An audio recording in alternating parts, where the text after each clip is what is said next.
नमस्कार विद्यार्थियों।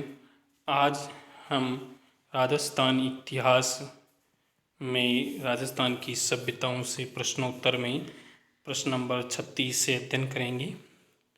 इसमें 36 हैं प्रश्न। तिलवाड़ा किस जिले में स्थित है? तिलवाड़ा किस जिले में स्थित है?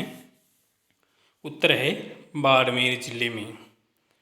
अगला प्रश्न, कालीबंगा कौन सी नदी के पास स्थित है? कालीबंगा कौन सी नदी के पास स्थित है? तो उत्तर है दृशद्वती।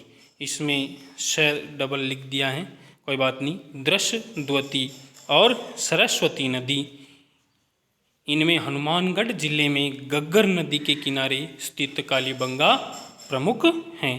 अगला प्रश्न, अग्निकुंड वेदिकाएं कहाँ से प्राप्त हुए हैं? तो अग्निकुंड वेदिकाएं कालीबंगा सभ्यता से प्राप्त हुए हैं। यहाँ चबूतरे भी मिले हैं जिन पर अग्निकुंड बने हुए हैं। अगला प्रश्न, दुर्ग के अवशेष कहाँ से मिले हैं? दुर्ग के अवशेष कहाँ से मिले हैं? तो उत्तर है कालीबंगा सभ्यता से दुर्ग के अवशेष मिले हैं। अगला प्रश्न, जोती हुई कृषि भूमि के साक्ष्य कहाँ से प्राप्त हुए हैं? जोती हुई कृषि भूमि के साक्ष्य कहाँ से प्राप्त हुए हैं? उत्तर कालीबंगा क्षेत्र में नगर की प्राचीर के बाहर जोती हुई कृषि भूमि के साक्ष्य भी मिले हैं। कालीबंगा क्षेत्र में जो नगर हैं उसकी दीवार के बाहर, प्राचीर के बाहर जोती हुई भूमि, कृषि भूमि के साक्ष्य मिले हैं। अगला प्रश्न, आहड़ या अगाटपुर सभ्यता कहाँ स्थित है? आहड़ या अगाटपुर, उसको अगाटपुर भी कहते हैं, सभ्यता कहाँ स्थित है?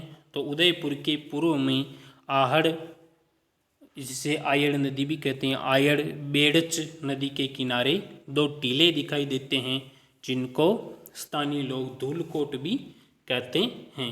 तो ये उदयपुर में स्थित हैं। अगला प्रश्न, 10वीं या 11वीं शताब्दी में आहड़ को किस नाम से जाना जाने लगा? 10वीं 11वीं शताब्दी में आहड़ सभ्यता को अगाटपुर नाम से जाना जाने लगा। अगाटपुर नाम से जाना जाने लगा। अगला प्रश्न, बुना हुआ वस्त्र कहाँ कहाँ से प्राप्त हुआ है? बुना हुआ वस्त्र एक बार कहाँ, मैंने यहाँ और नहीं लिखा है, दो सभ्यताओं से प्राप्त हुआ है। तो एक तो बेराट की सभ्यता से जो कि जयपुर में है, एक बालाथल से प्राप्त हुआ है। अगला प्रश्न, कणेश्वर कहाँ स्थित हैं? कणेश्वर सीकर जिले के नीमका थाना तहसील में कणेश्वर से एक विशिष्ट संस्कृति के अवशेष मिले हैं। सीकर जिले के नीमका थाना में गणेश्वर स्थित हैं। अगला प्रश्न, गणेश्वर को कौन सी संस्कृति कहा जाता है? गणेश्वर को कौन सी संस्कृति कहा जाता है? तो उत्तर है इसे ताम्र संचयी संस्कृति कहा जाता है। इसे ताम्र संचयी संस्कृति कहा जाता है गणेश्वर को। अगला प्रश्न, रंगमहल सभ्यता कहाँ स्थित है? रंगमहल सभ्यता कहाँ पर स्थित है? तो इसका उत्तर है हनुमानगढ़ जिले में सरस्वती नदी, जिसे गग्गर नदी, अब इसका नाम गग्गर नदी है, गग्गर नदी के किनारे रंगमहल सभ्यता स्थित है। अगला प्रश्न, रंगमहल सभ्यता का काल कब था? तो रंगमहल सभ्यता का काल कार्बन डेटिंग विधि के अनुसार 1000 ईसा पूर्व से 300 ईसा पूर्व तक था। कार्बन डेटिंग विधि के अनुसार 1000 ईसा पूर्व से 300 ईसा पूर्व तक रंगमहल सभ्यता का काल था। अगला प्रश्न, रंगमहल सभ्यता का उत्खनन किन्होंने किया? रंगमहल सभ्यता का उत्खनन किन्होंने किया? डॉक्टर हन्नारिड हॉलगर, अर्बमेन व के एरिक्सन के निर्देशन में एक स्वीडिश समूह द्वारा 1952 से 54 में किया गया। डॉक्टर हन्नारिड, हॉलगर, अर्बमेन व के एरिक्सन के निर्देशन में एक स्वीडिश समूह द्वारा 1952 से 54 में किया गया रंगमहल सभ्यता का उत्खनन। अगला प्रश्न, रंगमहल सभ्यता के निवासी किसकी खेती करते थे? तो रंगमहल सभ्यता के निवासी चावल की खेती करते थे। रंगमहल सभ्यता के निवासी चावल की खेती करते थे। अगला प्रश्न, रंगमहल सभ्यता में कौन कौन सी मूर्तियाँ प्राप्त हुई हैं? रंगमहल सभ्यता में कौन कौन सी मूर्तियाँ प्राप्त हुई हैं? तो रंगमहल सभ्यता में भिक्षु भिक्षुणी की मूर्तियाँ, गुरु शिष्य की मूर्तियाँ उल्लेखनीय हैं। एक तो भिक्षु भिक्षुणी की मूर्तियाँ और एक गुरु शिष्य की मूर्तियाँ रंगमहल सभ्यता से प्राप्त हुई हैं। अगला प्रश्न, रंगमहल सभ्यता की कितनी बार बसने व उजड़ने के संकेत हैं? रंगमहल सभ्यता की कितनी बार बसने व उजड़ने के संकेत हैं? तो उत्तर है, रंगमहल में मानव बस्तियों के 3 बार बसने व उजड़ने के संकेत मिले हैं। रंगमहल सभ्यता में मानव बस्तियां 3 बार बसी और वापस उजड़ी हैं। अगला प्रश्न, औजियाना सभ्यता कहाँ स्थित है? तो औजियाना सभ्यता भीलवाड़ा जिले में खारी नदी के पास स्थित है। खारी नदी जो कि भीलवाड़ा में है, वहाँ पर औजियाना सभ्यता स्थित है। अगला प्रश्न, औजियाना सभ्यता का उत्खनन किन्होंने किया? औजियाना सभ्यता का उत्खनन किन्होंने किया?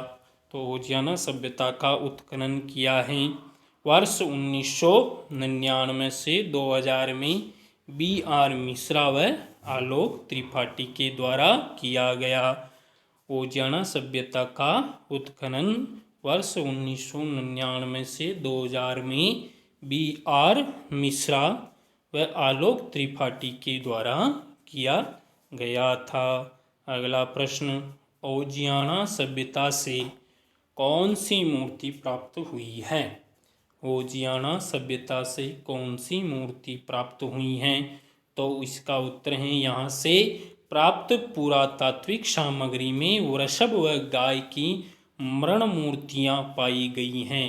मृण मूर्तियाँ अर्थात मिट्टी की मूर्तियाँ वृषभ यानी कि बैल की और गाय की मूर्तियाँ मिली हैं। अगला प्रश्न, कोसुंडी का शिलालेख कहाँ से प्राप्त हुआ है? तो कोसुंडी का शिलालेख भी औजियाना सभ्यता से ही प्राप्त हुआ है। कोसुंडी का शिलालेख कहाँ से प्राप्त हुआ है? तो कोसुंडी का शिलालेख भी औजियाना से ही प्राप्त हुआ है। अगला प्रश्न, मलाह सभ्यता कहाँ स्थित है? मलाह सभ्यता कहाँ स्थित है? तो इसका उत्तर है भरतपुर। यह सभ्यता वर्तमान में केवलादेव अभयारण्य भरतपुर में स्थित है। मालह सभ्यता,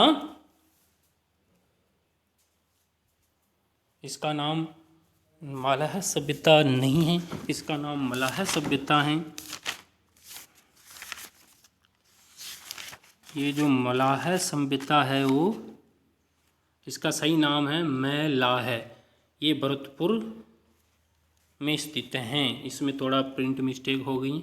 अगला प्रश्न, हारपून कहाँ से प्राप्त हुआ है? हारपून कहाँ से प्राप्त हुआ है?